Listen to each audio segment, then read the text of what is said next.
Mana bu tovuqning ichidan chiqqan qurt bo'ladi akalar. Ukam ko'rdingizmi?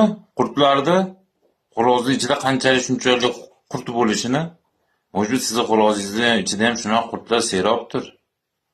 Jigarlar, buni yo'lini sizlarga bir qator tushuntirib o'taman. Videoni oxirigacha ko'ringlar. Qaysi dori yaxshi ta'sir qiladi, tez tushiradi, o'ldirib tushiradi. Hozir sizlarga ko'rsataman.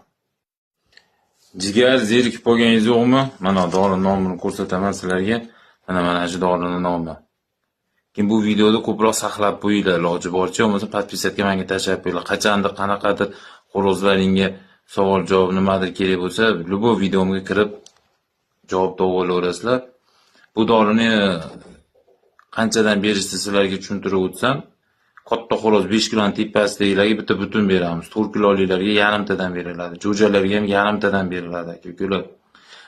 Albenlar berib yurmanglar. Albenlar mana shu yaxshi, bu o'ldirib tushiradi. Hali o'zi yeb qo'ymaydi xo'rozni o'zi. Hali ertalab turganda buni shunisi yaxshi. Mana shu videomizni yangi parvoz aka-ukalarga jo'natib qo'yinglar iloji boricha.